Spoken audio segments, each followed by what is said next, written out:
Most fitness videos for people over 60 ignore one of the key principles in strength and conditioning. Strength is not built with individual exercises. It's built with structure, with progression, and training your body as a whole. Most YouTube videos just don't show you that. What they do instead is feed you one miracle move or the only 3 exercises you'll ever need to fix your knees or your back or your balance. It's the fitness version of a get-rich-quick scheme. Quick fix, minimal effort, and a big promise. I call them get-fixed-quick schemes. And they just don't work because functional whole body strength isn't one exercise or 3 or even 10. It's a structured system, a system built around proven strength and conditioning principles guaranteed to get results. Principles like progressive overload, specificity, and variety. Today, I'm going to show you the system I specifically designed for those over 60 looking to rebuild strength and maintain their independence. It has 7 distinct pillars which meet all of the proven strength principles, and I'll show you what proper strength training after 60 actually looks like. Before we get to the exercises though, you need to understand why most videos take this approach. They're clickbait, an attention-grabbing headline just like they do in the newspapers. It's a miracle promise that's too hard to resist. 3 exercises to fix everything, 1 move to reverse aging. Hell, I'd click that. And yes, individual exercises can help specific aches or pains or conditions. I prescribe them to my patients all the time. But relief is not the same as rebuilding strength. And if you never rebuild your strength, the problem just keeps coming back.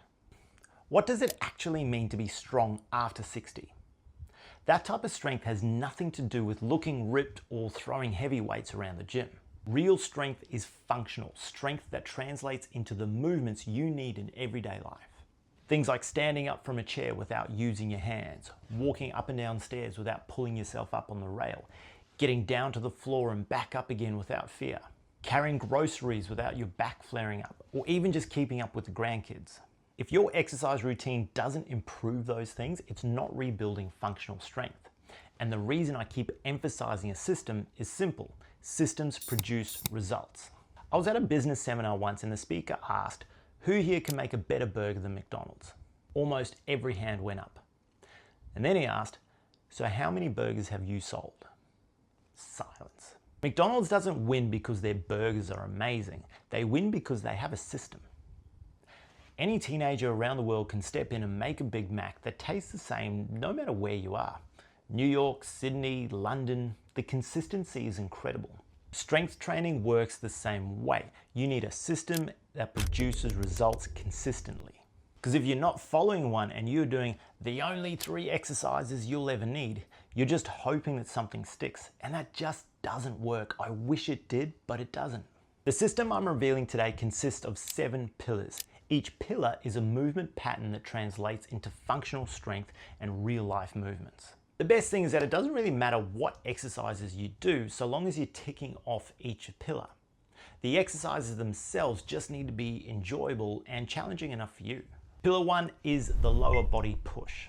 This is how you stand up, climb chairs, get off the toilet, get in and out of a car. If this pillar is weak, independence erodes quickly. These exercises include sit to stands or box squats, step ups, split squats, leg presses, and calf raises. Pillar 2 is a lower body hinge. This is bending properly. Your real life movements are things like picking something up from the floor or weeding, lifting up a washing basket or shopping. It's one of the least trained and most important. Avoiding bending does not protect your back. Training the hinge correctly does.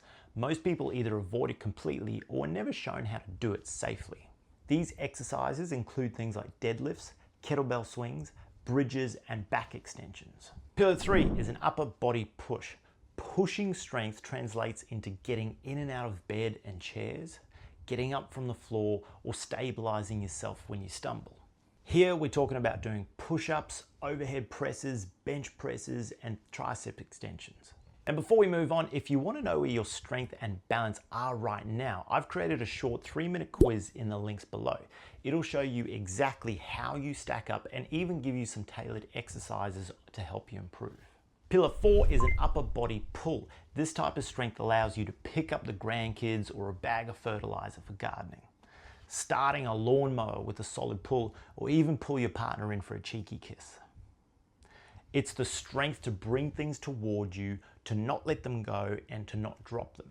Exercise examples for this pillar are bent over rows, ring rows, curls, and lat pull downs. Pillar 5 is a carry. This pillar trains grip, posture, core stability, upper and lower body strength all at the same time.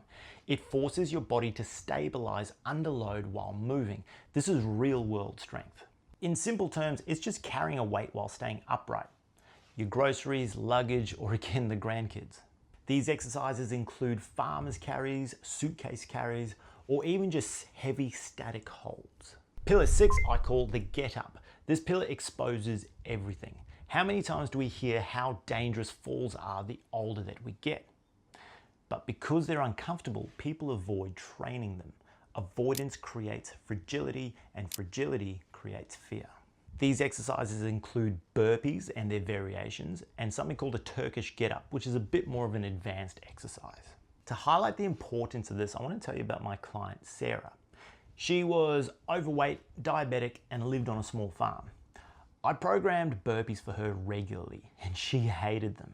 Complained every session, told me I was cruel, but she did them every time. Now one day she was working on her farm in the pouring rain. She slipped on a muddy hill and slid all the way down. She was soaked, covered in mud, and she got up without a fuss. No panic, no struggle. The next session, she came in and told me what happened, and she said, when we started, there's no way I could have done that. I would have had to call my husband to help me up, and begrudgingly admitted that burpees were pretty important. That's what this pillar is for, capability and independence. And finally, pillar 7, core stability. Core strength is not about doing 1,000 crunches. Real core strength is about creating midline stability and resisting movement. It's about bracing, anti-rotation, and anti-extension.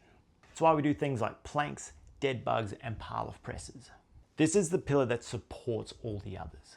Now, if even one of these pillars is missing, your strength has structural gaps and you're missing a crucial piece of the puzzle.